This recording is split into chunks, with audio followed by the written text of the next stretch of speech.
Boa noite a todos. Agradeço o convite de participar nessa mesa. Estou perdido, o último a falar. Esse horário da noite, depois dessa provocação, o negócio vai ser complicado. Mas nós vamos tentar aqui enfrentar essa questão de uma maneira... E eu vou provocar também, né, essa discussão, né? E vou trazer algumas questões para a nossa reflexão, que eu acho que é importante, porque a gente cria alguns fantasmas, e eu vou tentar tirar um pouco esses fantasmas da frente para a gente chegar, talvez tentar chegar a uma conclusão, a um objetivo, que é o debate aqui que nós está sendo colocado, né? Nós aqui decidimos, né, consensualmente, que haveria um ente superior a nós para garantir a nossa sobrevivência, né? Nós aqui, de maneira espontânea, nesse regime democrático, entendemos que vamos abrir mão de uma parcela da nossa liberdade em nome de um ente que vai pacificar a nossa relação. E esse ente que vai pacificar e vai nos satisfazer, nós denominamos de Estado. Então, o Estado está, na verdade, para nos satisfazer. Ele não existe por si só, para sua autocontemplação. O Estado existe em nosso nome, para nos satisfazer. Então, quando nós nos deparamos com a questão da indisponibilidade do interesse público, um dogma da supremacia do interesse público sobre o interesse privado. O que isso significa nesse debate dessa supremacia? Que Estado é esse? Que interesse público que nós estamos falando, que é o interesse dessa coletividade? Que interesse público nós vamos defender? É essa pedra de toque, e eu vou reafirmar esses dogmas para chegar a alguma conclusão, a conclusão que eu acho que é viável nessa discussão de conciliação. Então, esse interesse público, que é não o interesse do Estado, mas ao nosso interesse, ele está aqui para ser um objetivo a ser alcançado. E o professor Marcelo colocou sabiamente, e eu vou colocar, sempre criticado a posição do professor Celso Antônio Bandeira de Mello, que eu tenho grande admiração, mas é muito criticado. Mas uma vez, numa palestra do professor Celso Antônio, ele coloca: você alcança o interesse público quando você paga corretamente uma desapropriação. Mas como isso, né? Eu fiquei preocupado. Falei, mas não, ali é uma relação individual, né? Nós estamos falando como um sujeito, não estamos falando de uma coletividade. Não, ele acha que quando você fala em interesse público, se paga corretamente o desapropriado, né? Se paga corretamente o desapropriado, você está atingindo o interesse público, você está alcançando, protegendo o interesse público, né? E é essa discussão, né, que nós colocamos, né, para que eu vou colocar um ponto interessante sobre o aspecto privado, para depois nós entrarmos no aspecto público, né? Quando a gente está conciliando no aspecto privado. Tem uma frase que é comumente usada, né, que é melhor um péssimo acordo do que uma boa demanda, né? Isso aí é, né, sempre utilizado. E, na verdade, será que é isso, né? Será que é quando nós conciliamos individualmente, nós estamos falando de uma péssima demanda em nome de um... Porque se eu tenho uma demanda melhor do que o acordo, por que eu vou aceitar o acordo? Eu não vou aceitar o acordo, eu vou esperar a demanda. Eu só vou aceitar o acordo se a demanda for melhor, né? Imagine, vou pensar aqui uma questão particular. Então, minha esposa chega, né, em casa e fala: Mourão, vá lavar a louça, né? Eu tenho a opção, né, de não conciliar, né? E acaba com o ônus disso, né? Não concilio, não lavo a louça, e aí há uma repreensão danada que eu vou ter que assumir ou enfrentar. Ou eu concilio, né? E aí vou lá, ajudo ela a lavar a louça, lavamos todas as louças, ficamos todos felizes e contentes, né? Então, o que foi melhor? Estarmos todos felizes e contentes. Então, abri mão de assistir o meu jogo de futebol para lavar a louça e ficarmos harmonicamente. Então, acabei ganhando do que perdendo, né? E eu falo da minha esposa porque minha esposa é professora de negociação. E ela coloca muito uma expressão que chama MASA, né? Melhor alternativa sem o acordo, né? Qual é a melhor alternativa sem o acordo? É isso que o Estado precisa refletir, né? O que o Estado não pode refletir de maneira em que ele vai abrir mão do erário, né, em prejuízo do Estado. Isso não. Então, a supremacia do interesse público, abrir mão do interesse público em prejuízo do erário, o Estado não pode. Mas será que o Estado conciliar, ele está abrindo mão do interesse público? Ou ele está atingindo o interesse público? É essa a questão que eu coloco. É essa a questão que a gente tem que começar a enfrentar. E esses dados, por exemplo, dos R$4.000, R$4.600 do custo de uma execução fiscal. Então, um administrador que ajuiza uma execução fiscal e permanece com ela ajuizada, né, sabendo que está custando R$4.500, sendo que a execução é de R$1.500, está sendo contrário ao interesse público. Não está buscando o interesse público. Não está protegendo o interesse público. Muito pelo contrário, né? Eu acho e eu acredito, né, e porque com o procurador municipal, o presidente da associação, o que está fazendo num debate sobre este, né? Na verdade, o procurador é sempre um burocrata que sempre quer seguir a lei, aquela coisa muito rígida, né? Na verdade, essa administração desse defesa do interesse público que o Estado precisa amadurecer. É essa força e essa responsabilidade de cada indivíduo que pertence a esse Estado como braço da sociedade, né? Não é um braço do Estado, né? Tem pessoas que falam, você é advogado do Dória, né? Não sou advogado do Dória, né? Advogado do Dória deve ser qual sei lá qual é o advogado do Dória, mas eu não sou advogado do Dória, né? Eu sou advogado do município, da sociedade. Por isso nós somos servidores públicos, porque nós servimos ao público, não servimos a nós mesmos, não servimos esse Estado, né? O Estado, o que é? Um bando de edifício que não fala, que não tem vida, né? O que tem vida é a sociedade. É isso que a gente precisa atingir, é a sociedade, em nome da sociedade que nós estamos trabalhando. Então, quando o Estado litiga indefinitivamente, né, até parar, até cansar, no Supremo, abarrotando o Poder Judiciário, comete atos de improbidade. É ato de improbidade. Por quê?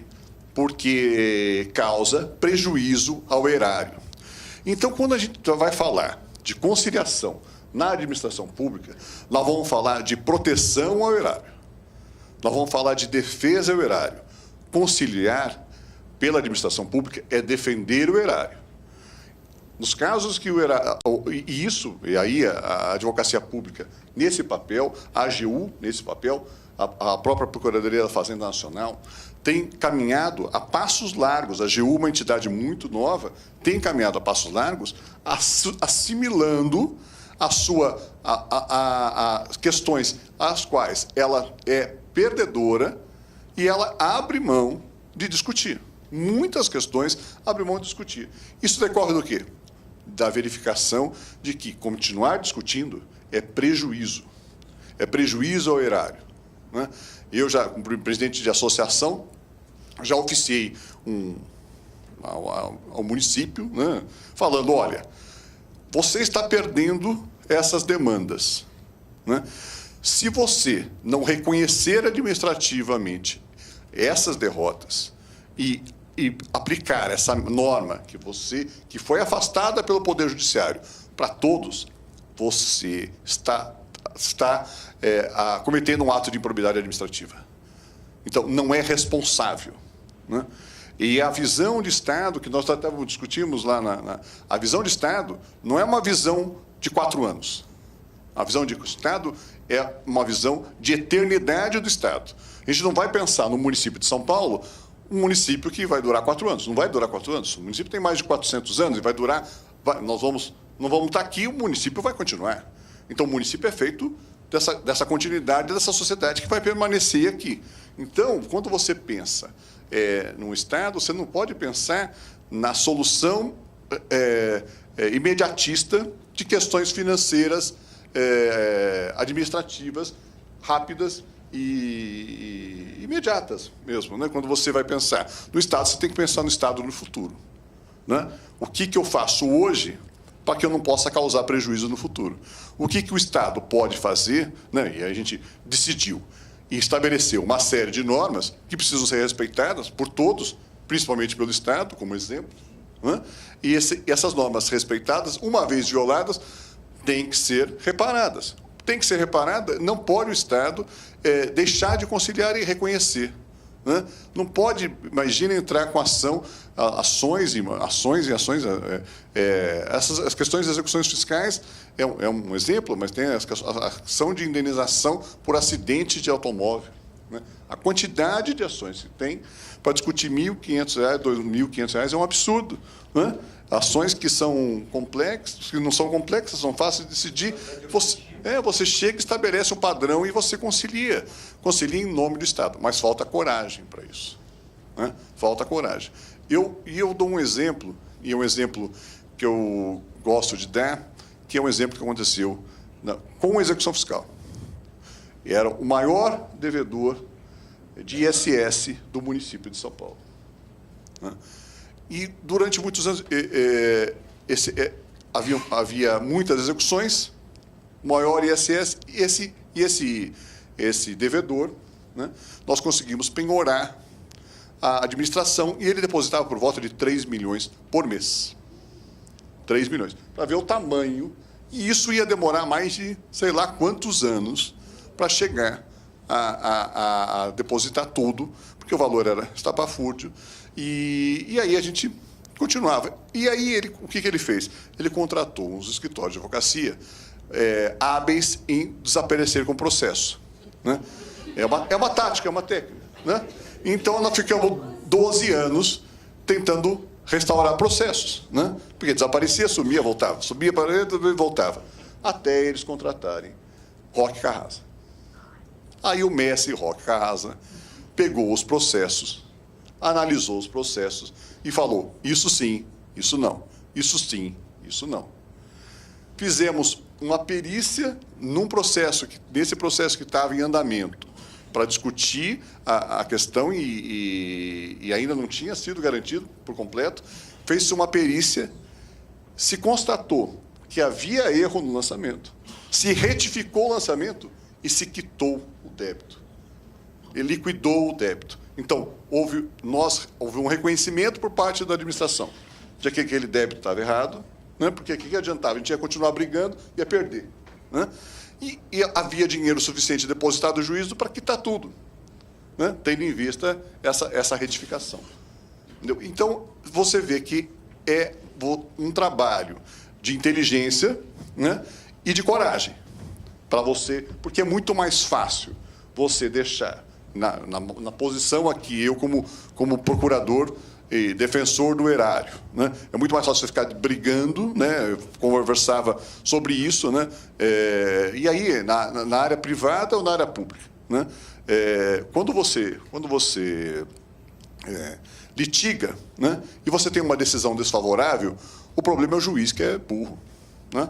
O desembargador, que foi comprado, né? Você tem uma série de alternativas que não são alternativas suas. Então, o problema não é seu. Olha, eu fiz o que era possível, eu sou um excelente advogado, mas o juiz não soube ler, o desembargador não soube ler, o tribunal, o Supremo Tribunal Federal não tem inteligência suficiente para compreender a minha tese jurídica. Você pode inventar um monte de balela, né? Mas a responsabilidade não é sua.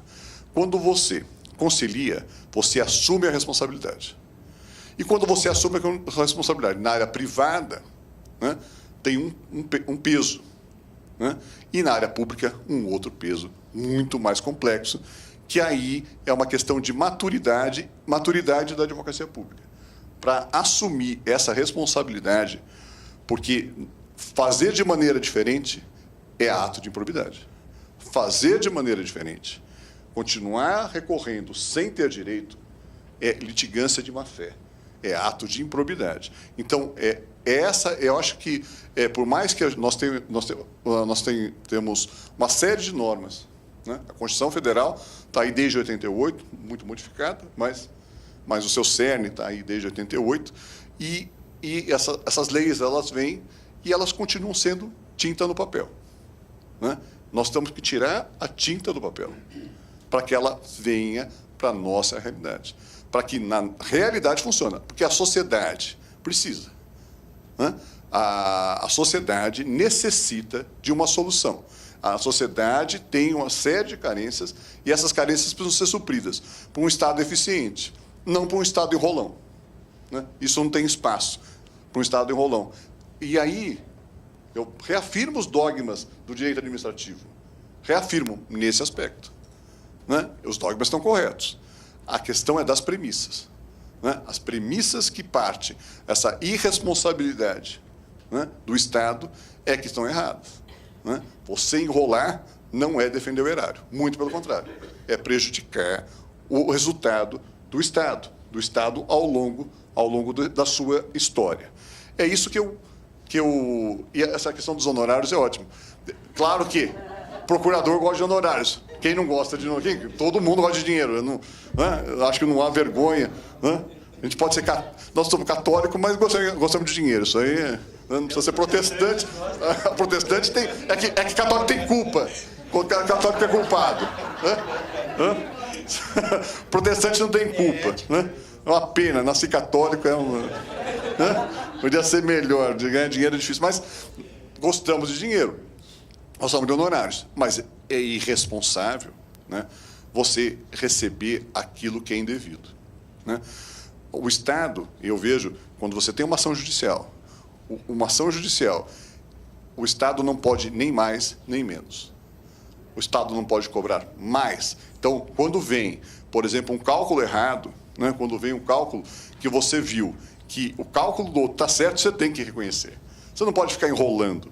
Você não é uma briguinha. Eu acho que essa é uma questão que a gente vive no dia a dia, no contencioso, né? Você vê, o sujeito fez uma bobagem no processo.